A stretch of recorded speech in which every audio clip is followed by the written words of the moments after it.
나는 서울에서 태어났다. 지방에 있는 대학에 다니고 있다. 거리가 멀어서 매주 집에 오지는 못한다. 믿었던 절친이 우리 엄마를 만나고 있었던 것이다. 머릿속이 복잡해졌지만 결국 나도 같은 상황이 되었다. 좋아요, 구독, 알림 설정 부탁드려요.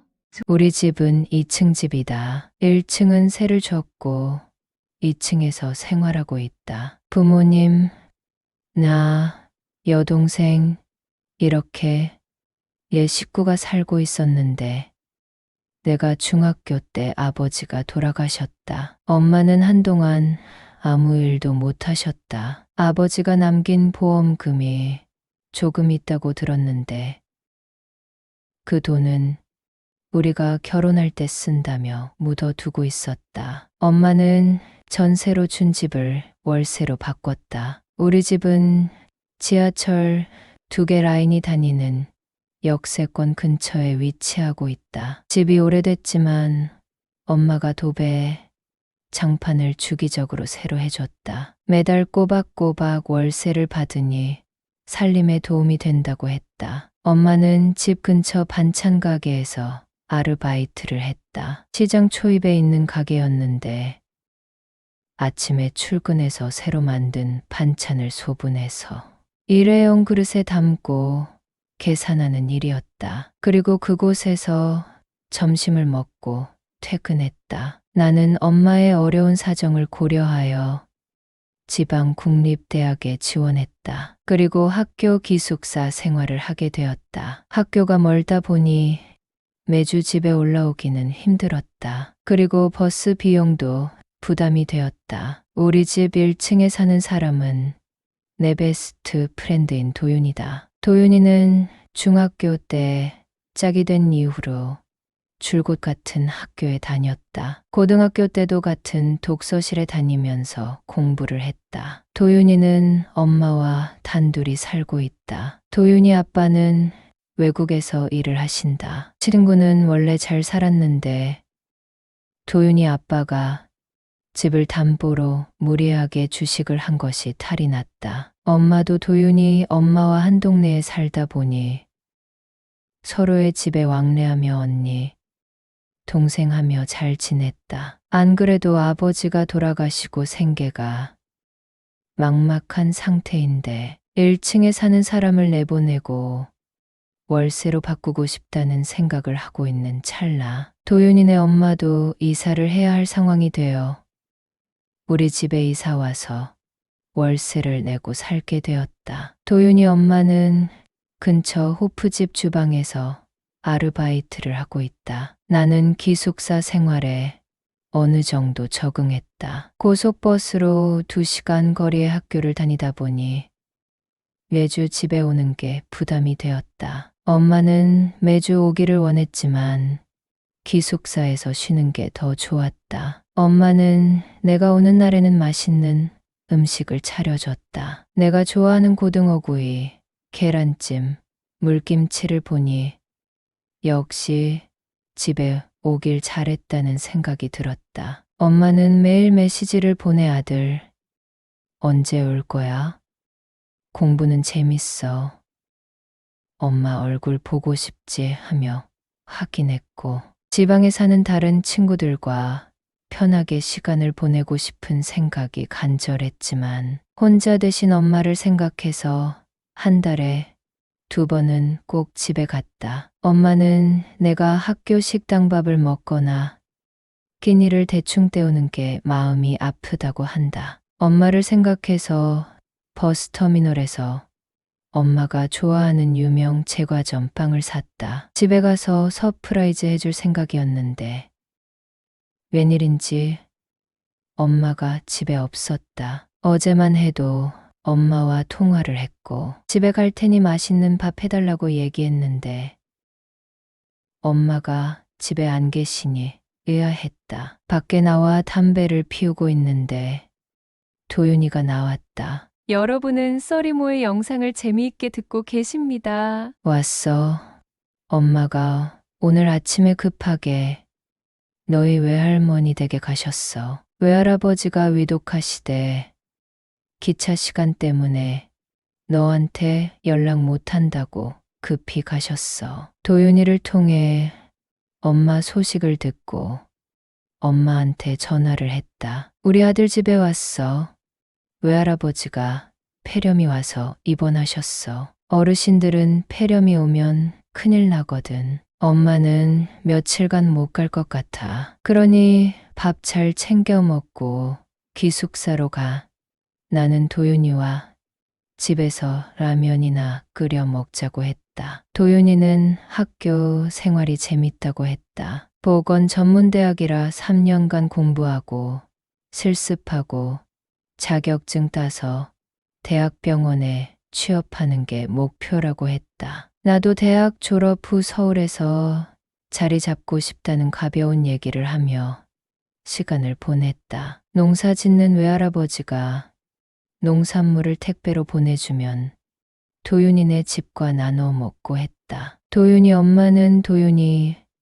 엄마는 서울 토박이인데 믿고 먹을 수 있는 식재료를 줘서 너무 고마워했고 마트에서 공산품을 사면 많다고 나눠 쓰자며 엄마한테 이것저것 갖다 줬다. 그녀는 하나를 받으면 꼭 갚는 스타일이었다. 엄마가 없으니 도윤이에게 우리 집에서 자고 가라고 했고 우리는 맥주를 마시고 기분 좋게 취했다. 그런데 도윤이가 갑자기 빨래 건조대에 걸려있는 양말을 보면서 저거 내가 너희 엄마 사드렸어 라고 하는 것이었다. 내가 왜 우리 엄마한테 양말을 사드려 했더니 너희 엄마가 너무 예쁘잖아 라고 하는데 이상한 마음이 들었지만 내색하지 않았다. 저 녀석이 우리 엄마한테 예쁘다고 말하는 것 자체가 불쾌했다. 사실 엄마는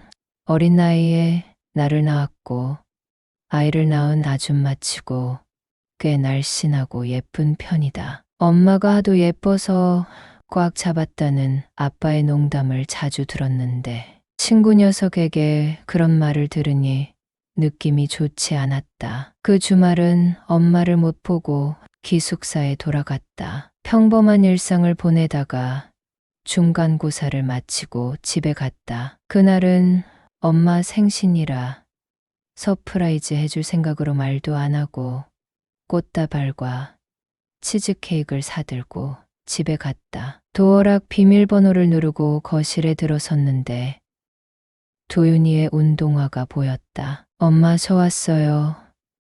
신발을 벗고 안방 문을 열었는데 엄마와 도윤이가 함께 있었기 때문이었다. 엄마 생신이라 서프라이즈 해주려고 전화도 안 하고 왔는데 도윤이는 나를 보더니 급하게 수습하고 도망치듯 나갔다. 엄마에게 이게 어떻게 된 일이냐고 물었다. 지난달에 도윤이가 술을 먹고 집을 잘못 찾아왔는데 엄마도 그날 술에 취한 상태라 그런 일이 벌어졌다고 하는 것이었다. 동생이 학원에 가서 늦게 오니 도윤이가 주로 엄마 집에 왔다는 것이었다. 나는 엄마에게 너무 실망했다고 화를 냈고 엄마는 앞으로 도윤이를 만나지 않겠다고 했다. 전에 도윤이가 엄마 없을 때 엄마가 너무 예쁘잖아 라고 했던 말이 기억났다. 내 절친이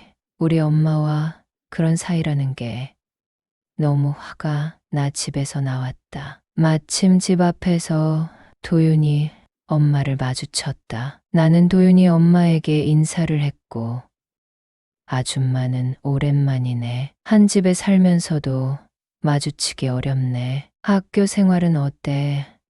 하고 묻는데 도윤이 엄마에게 평소처럼 대화를 하기가 어려웠다. 나는 기숙사로 돌아가서 무슨 정신으로 지냈는지 기억이 나지 않았다. 그 후로 한 달간은 집에 가지 않았다. 어느덧 방학이 되었고 나는 집에서 생활했다. 엄마는 아침에 시장에 나가서 아르바이트를 했고 도윤이는 아는 형이 배에 페인트질하는 아르바이트가 있다며 방학 내내 조선소가 있는 지역에 내려가 있을 거라고 했다. 엄마와 도윤이의 사이가 신경 쓰였는데 둘이 떨어져 있으니 잘 됐다는 생각이 들었다. 방학 아르바이트는 나중에 구할 생각이었고 그동안 못 봤던 드라마를 몰아보며 한가롭게 방학을 보내고 있었다. 엄마는 아침 8시에 나가서 오후 3시쯤 집에 오셨다. 그 사이에 나는 늦은 아침을 차려 먹고 집안일도 좀 하고 쉬고 있었다. 어느 날 도윤이네 엄마가 우리 집에 찾아왔다. 가방 하나를 들고 있었는데 나에게 시간이 되냐고 물었다. 나는 들어오시라고 했고 아줌마는 요즘 오전에 피부관리 자격증 공부를 하고 있다고 했다. 모델이 필요한데 아들은 지방에 가 있고 엄마는 아침에 일을 하니 연습을 할 수 없다며 당분간 매일 모델이 되어줄 수 있냐고 물었다. 나는 내가 뭘 하면 되는데요? 라고 물었고 응, 가만히 누워있기만 하면 되라고 했다. 도윤이 엄마는 기초 화장품 세트와 각질 제거, 화장솜, 수건을 꺼내서 준비를 했다. 내 방 침대에 누웠고 아줌마는 의자에 앉아 피부 관리를 해주기 시작했다. 클렌징을 시작으로 마사지, 팩까지 1시간이 넘게 걸렸다. 태어나서 피부 관리를 받아본 적은 처음이었는데 나중에는 편하게 코까지 골며 자게 되었다. 아줌마는 매일 아침에 연습을 하러 왔고 나는 아줌마에게 마사지를 받은 후 얼굴에 변화가 생기기 시작했다. 좀 더 맑아지고 예뻐졌다는 느낌이 들었다. 아줌마와 매일 보니 자연스럽게 친해지게 되었고 아줌마의 옛날 이야기도 들을 수 있었다. 아저씨는 1년에 한 번 오시는데 조금씩 저축을 하고 있다고 들었다. 아줌마도 자격증을 따서 피부관리실을 운영하는 게 꿈이라고 했다. 아줌마는 내 얼굴을 정성껏 관리해주면서 나는 평생 이렇게 잘생긴 남자는 본 적이 없어 라고 말끝을 흐리는 것이었다. 그날 우리는 하나가 되었다. 아줌마는 매일같이 건강한 나를 받아주었다. 아줌마는 내 덕분에 피부관리사 자격증 실기시험에 한 번에 합격했다며 좋아했다. 그리고 방학이 끝날 때까지 거의 매일 아줌마와 만났다. 2학기가 되었고 다시 기숙사 생활을 했고 도윤이 엄마와 개인적으로 연락하는 사이가 되었다. 도윤이 엄마도 피부 관리를 해서 그런지 많이 예뻐졌다. 아줌마는 코프집 주방일도 하면서 오전에는 동네 피부관리실에서 아르바이트를 하면서 바쁘게 지냈다. 엄마와 도윤이는 나랑 도윤이 엄마가 그런 사이라는 것은 꿈에도 모른다. 남편 없는 외로운 여인에게 나라는 존재가 큰 힘이 된다는 것을 알고 있다. 그렇게 우리 둘의 관계는 한동안 지속되었다. 도윤이가 엄마와 다시 만나는지는 이제 관심이 없다. 도윤이나 나나 같은 처지가 되었기 때문이다.